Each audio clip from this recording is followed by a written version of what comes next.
Mau tahu cara main caturnya Jokowi? Oke, kita lihat bagaimana Jokowi memainkan bidak-bidaknya. Tujuannya kali ini adalah menjadikan ekonomi Indonesia meroket dengan membangun super holding BUMN. Bidak-bidak Jokowi adalah para menterinya. Dan menarik melihat bagaimana Jokowi menempatkan para menterinya untuk mencapai tujuan. Menteri pertama yang dipasangnya adalah Mahfud MD, Menko Polhukam. Tugas Mahfud yang paling penting kali ini adalah menyusun undang-undang Omnibus Law.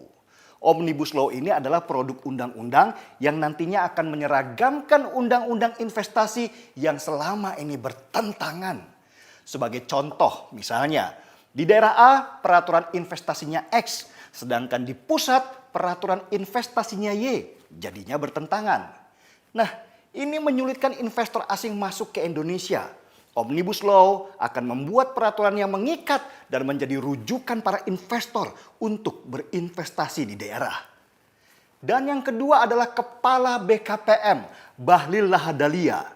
Kalau dilihat secara keilmuan dalam bidang investasi, Bahlil jelas tidak ada apa-apanya dibandingkan Tom Lembong, Kepala BKPM sebelumnya. Tapi ternyata Tom Lembong tidak bisa menyelesaikan masalah selama ini, yaitu peraturan perizinan di daerah. Bahlil lah yang dirasa cocok, harus pakai gaya preman untuk mendobrak masalah di daerah, bukan model ningrat macam Tom Lembong punya. Yang ketiga, Mendagri Tito Karnavian. Tito punya urusan mengatur regulasi terutama perda-perda daerah. Salah satunya mengatur kembali pilkada langsung yang malah menjadikan bupati dan wali kota raja-raja kecil yang menghambat investor asing dengan segala peraturannya yang rumit. Yang keempat, ada KPK. KPK selama ini dianggap sebagai momok untuk pemerintahan daerah melakukan inovasi supaya investor asing masuk. KPK baru nanti akan fokus membangun sistem pencegahan korupsi daripada hanya sibuk dengan OTT sebagai citra diri. Nah, sesudah masalah perizinan itu sudah dibangun panglima-panglima perangnya, Jokowi kemudian membangun kendaraan perangnya lewat konsep super holding BUMN. Super holding BUMN ini adalah perusahaan super yang nanti akan membawahi holding BUMN yang sudah ada. Rencana namanya adalah Indonesia Incorporation.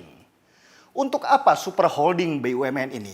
Fungsinya sama dengan perusahaan investasi negara, Temasek Singapura, dan Khazanah Malaysia.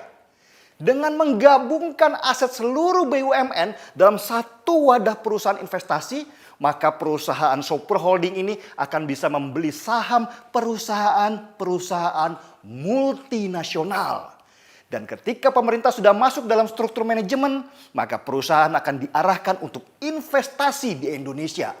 Dengan begitu, masalah pengangguran kelak akan teratasi karena banyaknya lowongan kerja. Ada pepatah yang mengatakan, kalau kamu tidak bisa memaksa mereka masuk ke tempatmu, maka beli mereka.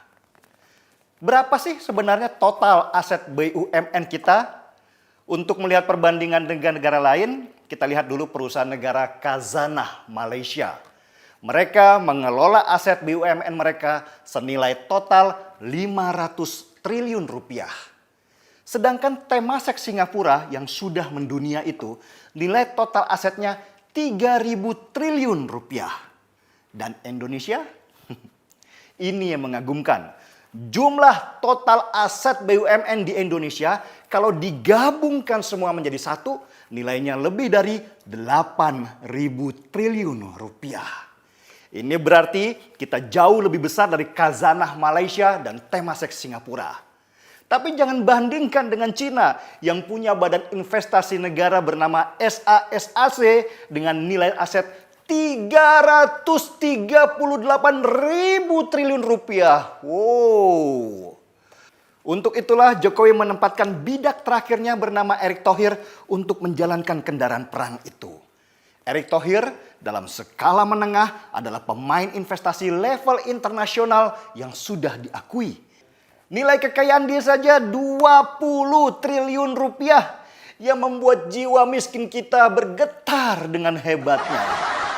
Dengan semua bidak-bidak yang sudah dipasang Jokowi untuk tujuan menjadikan Indonesia sebagai raksasa Asia di bidang ekonomi, tidak berlebihan kalau kita menyebutnya gila. Karena baru kali inilah kita mendapat seorang presiden yang merevolusi model ekonomi kita supaya bisa menjadi nomor satu di antara para kompetitornya. Terbanglah Garuda, bentangkan sayap-sayapmu seluas-luasnya. Negeri ini sedang bangkit dari tidur panjangnya. Marilah, mari kita ikutan gila. Saya seruput kopi dulu. Saya Dennis Regar, kita di acara Timeline. Saya yakin jika kita sepakat dengan satu visi Indonesia maju, kita mampu melakukan lompatan kemajuan. Lompatan untuk mendahului kemajuan bangsa lain. Sebagai kepala negara yang merangkap kepala pemerintahan, sebagai presiden dalam sistem presidensial yang dimandatkan oleh konstitusi, saya mengajak kita semuanya untuk optimis dan kerja keras. Dan sayalah yang memimpin lompatan kemajuan kita bersama.